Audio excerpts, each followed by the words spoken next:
సరైనటువంటి మనము ట్యాక్స్ రూపంలో కేంద్ర ప్రభుత్వానికి మనం చెల్లిస్తుంది ఎంత, కేంద్ర ప్రభుత్వం మనకు తిరిగి ఇస్తుంది ఎంత అనే విషయాన్ని అందరూ కూడా అర్థం చేసుకోవాలి.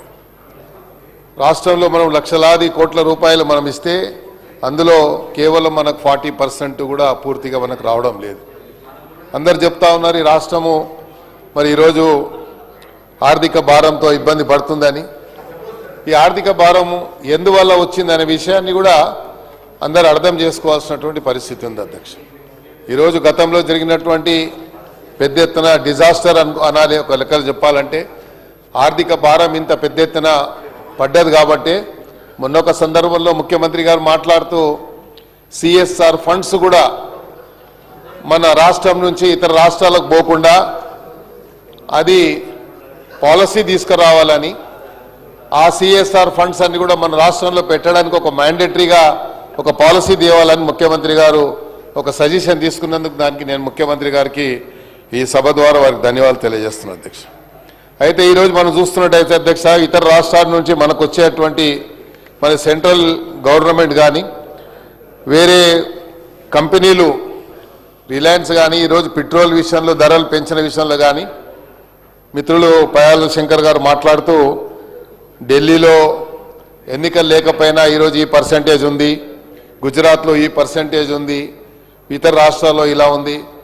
ఈరోజు రాష్ట్రంలో ఉన్నటువంటి రైతుల మీద ఇతర వాళ్ళ మీద ఆర్థిక భారము వేసేటువంటి డీజిల్ వల్ల, పెట్రోల్ వల్ల, లేకపోతే మత్స్యకారులు ఎవరైతే సముద్ర తీరాన ఉండి వ్యవసాయం వాళ్ళు మత్స్యకారులు ఏవైతే బోట్స్ నడిపించుకుంటారో, ట్రావెలర్స్ నడిపించుకుంటారో వాళ్ళ మీద ఆర్థిక భారం పడుతుంది అనేది విషయాన్ని వారు చెప్పారు. నేను తమరి ద్వారా ఒకటే రిక్వెస్ట్ చేయదలుచుకున్న అధ్యక్ష మంత్రి గారిని, ఈ రాష్ట్రంలో ఇతర రాష్ట్రాల నుంచి వచ్చేటువంటి ఏదైతే ఉందో ఎవ్రీ ఇయర్ ఒక మానిటరింగ్ సిస్టమ్ మనం పెట్టాల్సిన అవసరం ఉంది అధ్యక్ష. ప్రభుత్వానికి పెట్రోల్ మీద కంపెనీలు టర్నోవర్ ఎంత టర్నోవర్ ఉంది, ఆ టర్నోవర్ మీద రాష్ట్ర ప్రభుత్వానికి రావాల్సినటువంటి ట్యాక్స్ ఎంత వస్తుంది అనేది, వ్యాట్ కానీ ట్యాక్స్ కానీ జిఎస్టీ కానీ ఎంత వస్తుంది, మరి ఆ టర్నోవర్ మీద మనం మానిటరింగ్ సిస్టమ్ ఏదైనా ఉందా, మరి దాన్ని ఏ సంస్థ ద్వారా మనం మానిటరింగ్ చేస్తూ ఉన్నాం. ఇతర రాష్ట్రాల నుంచి ట్యాంకర్లు వస్తాయి, డీజిల్ ఇతర వస్తుంది, మరి దానికి వేబిల్ సిస్టమ్ ఏమైనా ఉందా, ఆ వేబిల్ సిస్టమ్ ఉంటే దానికి మీరు ఏ రకమైనటువంటి మరి వేబిల్స్ ఎలా కలెక్ట్ చేస్తున్నారు, దాంట్లో ఏమన్నా పిల్ఫరేజ్ జరుగుతుందా. ఈరోజు మనం చూసినట్టయితే అధ్యక్ష, మొన్న ఈ మధ్యకాలంలో కంటిన్యూగా serial of stories times of ఇండియాలో, డెక్కన్ క్రానికల్లో, ఈనాడులో, ఆంధ్రజ్యోతిలో హోటల్స్ వాళ్ళు 70,000 కోట్ల రూపాయలు వ్యాట్ కానీ జిఎస్టీ కానీ ఎగ్గొట్టిందని మరి వచ్చింది. ఇది ప్రభుత్వం దృష్టికి వచ్చిందా? ఆ హోటల్స్ ఏ హోటల్స్, మరి చాలా హోటల్స్ అడ్డగోలుగా ఈరోజు మనం ఇస్తూ ఉన్నాము. మరి కావాల్సినటువంటి వాళ్ళకి ఫెసిలిటీస్ లేకపోయినా మనం ఇస్తూ ఉన్నాము. మరి ఇచ్చినప్పుడు వాళ్ళ మీద టర్నోవర్ ఎంత ఉంది, వాళ్ళ మీద ఎలాగా మనం కలెక్ట్ చేస్తున్నాం. సుమారు 70,000 కోట్లు ఈ రాష్ట్రానికి రావాల్సినటువంటి, ఈ రాష్ట్రంలో ఉన్నటువంటి మేజర్ హోటల్సే కొన్ని పేర్లు, I don't want to name those hotels ఎందుకంటే కరెక్ట్ కూడా కాదు. మరి నేను కావాలంటే లిఖితపూర్వకంగా మంత్రి గారికి పంపిస్తాను ఏ హోటల్స్ అనేది.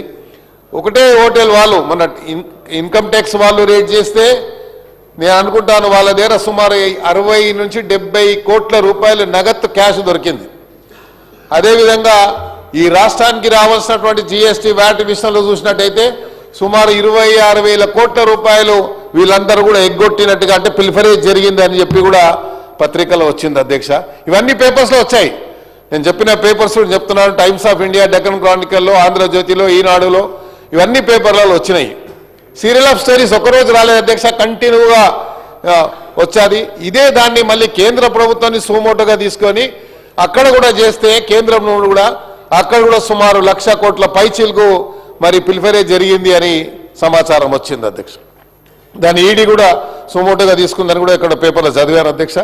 అయితే నేను ఈ యొక్క బిల్ని నేను ప్రవేశపెట్టినటువంటి మంత్రి గారికి నేను స్వాగతం పలుకుతూ దీన్ని నేను సపోర్ట్ చేస్తూ, ప్రధానంగా మనము చేయాల్సినటువంటి సెంట్రల్ గవర్నమెంట్ నుండి మన దగ్గర నుంచి ఎంత పోతుంది, మనకు రావాల్సింది వస్తుందా లేదా. ఈరోజు రాష్ట్రం ఈరోజు ఆర్థిక సమస్యలతో సతమతం అవుతున్నప్పటికీ ఈ రాష్ట్రాన్ని గడిలో పెట్టాలి, ఆర్థిక పరిస్థితి నుండి రాష్ట్రాన్ని మంచిగా మెరుగుపరచాలి.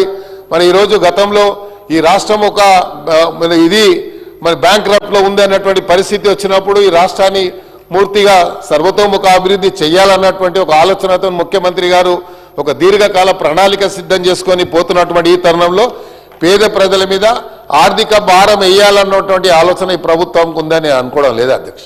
ఎందుకంటే ఇది పీపుల్స్ ఫ్రెండ్లీ పార్టీ కాబట్టి, ప్రభుత్వం కాబట్టి, ప్రజాపాలన కాబట్టి, ప్రజాపాలనలో ప్రజల యొక్క ఆలోచన విధానాన్ని పరిగణలోకి తీసుకొని ఈ రాష్ట్రం ముందుకు పోతున్నటువంటి ఈ తరుణంలో మనకు కావాల్సినటువంటి ఏవైతే వనరులు మనకు రావాలో we have so many resources అధ్యక్ష.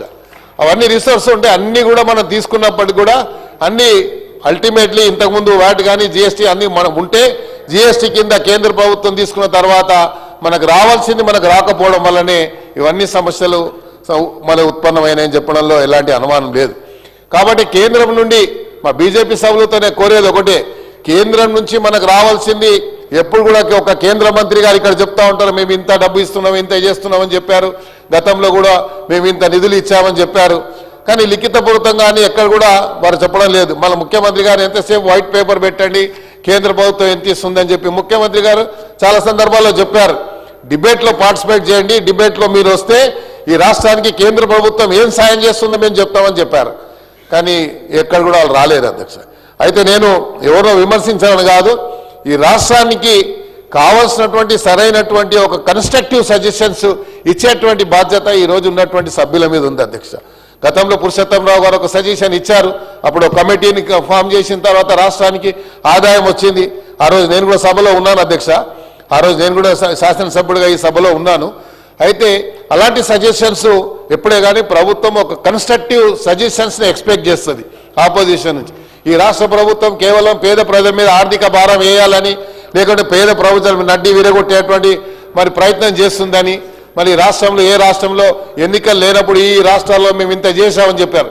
కానీ ఈ రాష్ట్రము మరి విభజింపబడిన తర్వాత మరి రాష్ట్రము రెండు విభాగాలు, ఒక ఉమ్మడి రాష్ట్రం నుండి ఒక రాష్ట్రం తెలంగాణ కొత్త రాష్ట్రం ఏర్పడ్డ తర్వాత ఈ రాష్ట్రానికి ఇవ్వాల్సినటువంటి నిధుల విషయంలో కేంద్ర ప్రభుత్వం ఎందుకు ముందుకు రావడం లేదు, ఈ రాష్ట్రానికి మ్యాండేటరీగా రావాల్సినటువంటి నిధులు ఎందుకు రావడం లేదు, ఆ విషయంలో ఎక్కడ మాట్లాడతలేరు.